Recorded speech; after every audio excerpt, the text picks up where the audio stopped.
It's been said that if you don't know where you're going, any road will lead you there. Sadly, this road to nowhere is being traveled by too many businesses in their approach to strategy and business planning.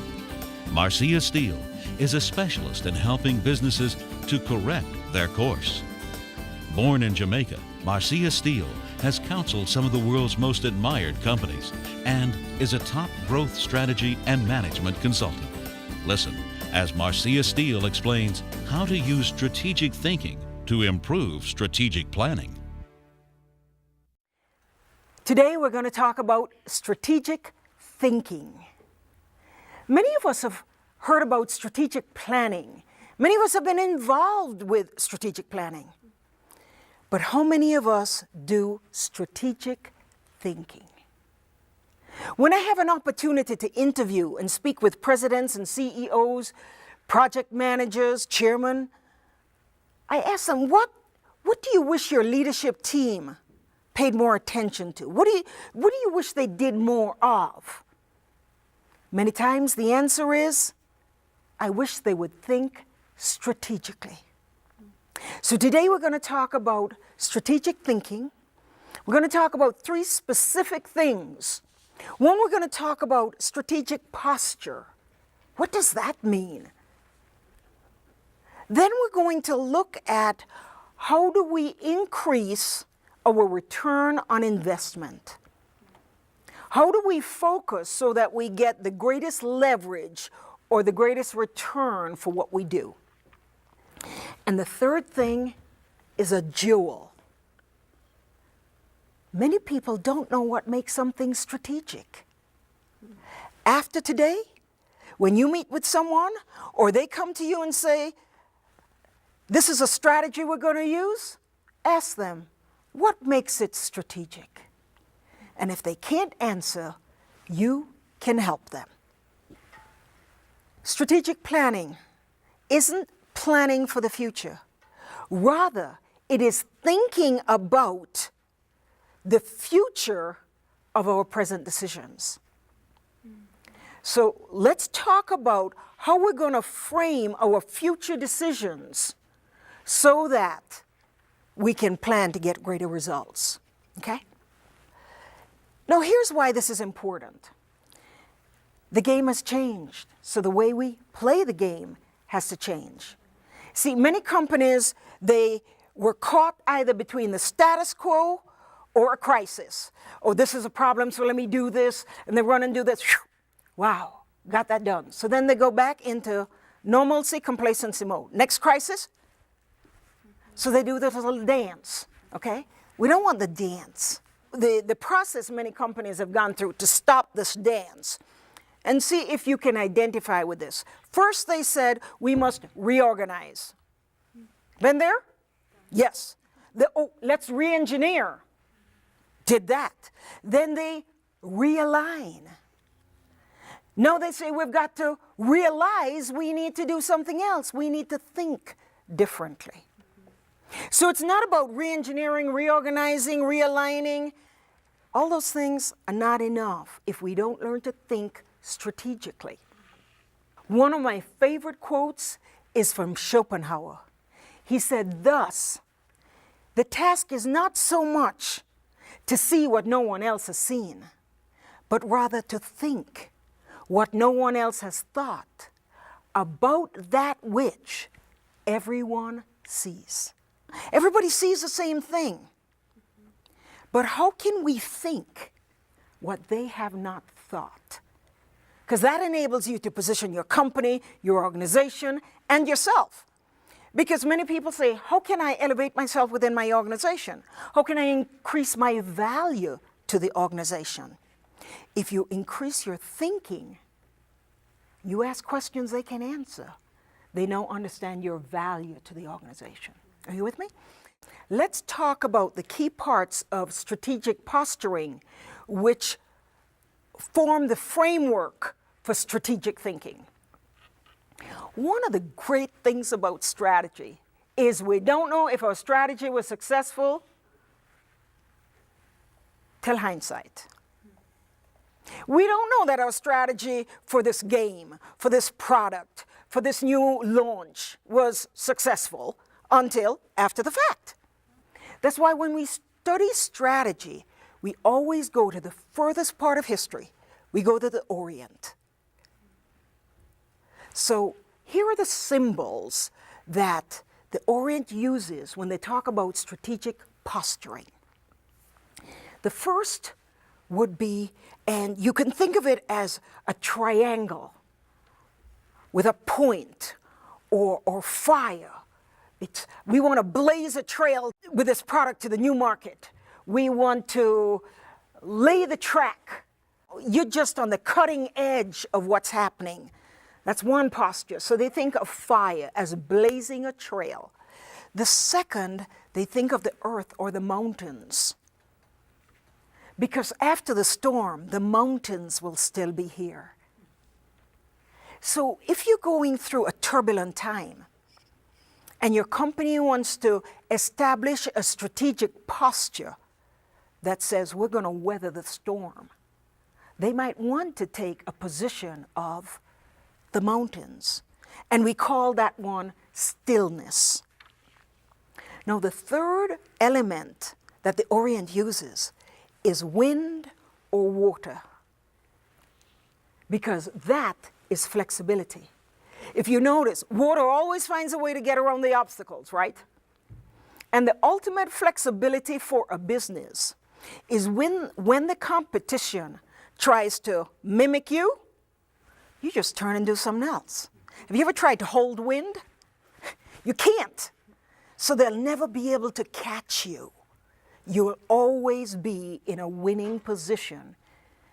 And so the first thing in strategic thinking is, what posture do we want to take?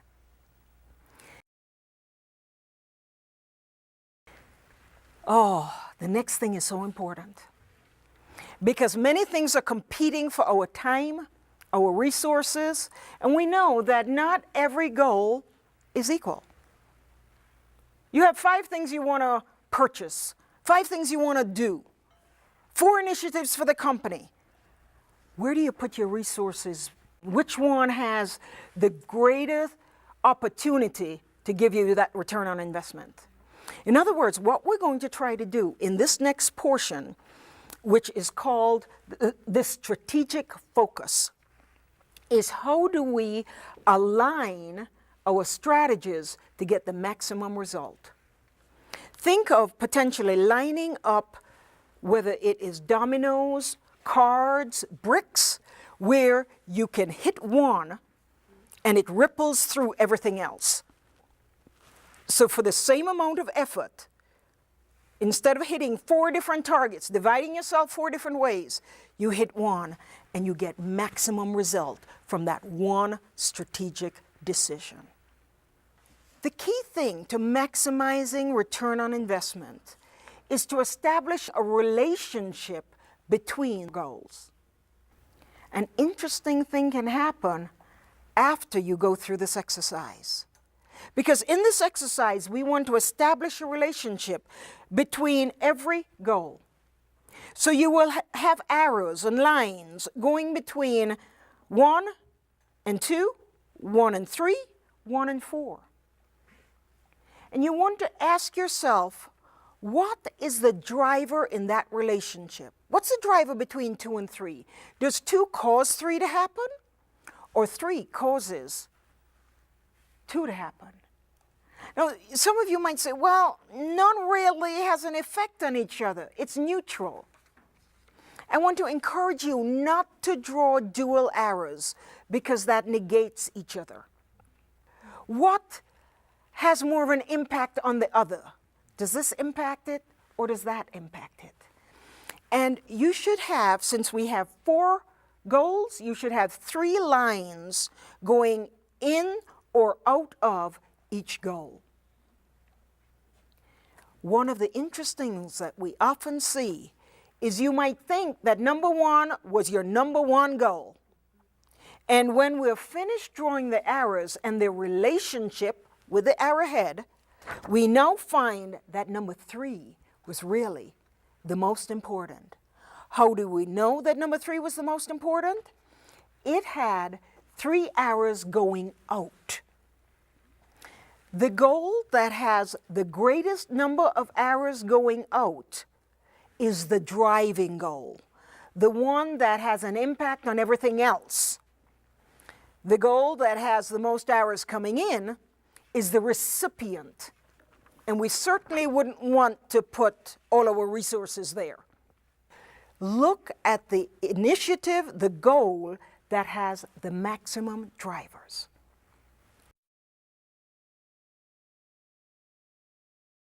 How do we make sure that what we're doing is strategic? Something is only strategic if it moves you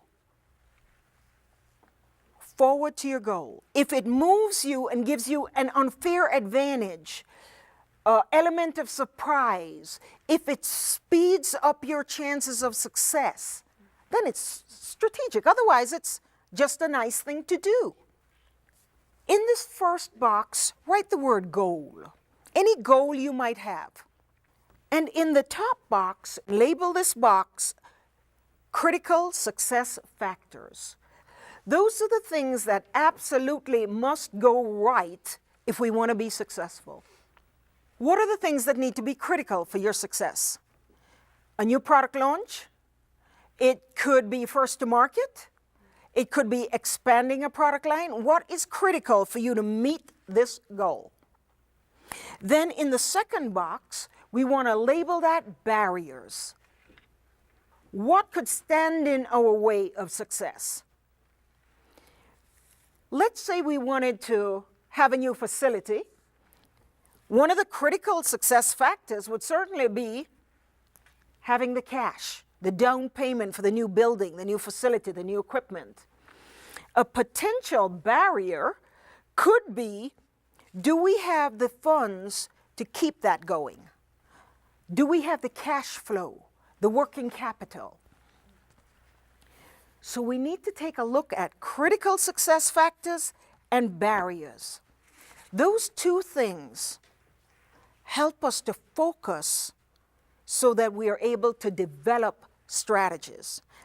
When you know what you need to meet and what you need to overcome, everything you do strategically advances you towards the goal.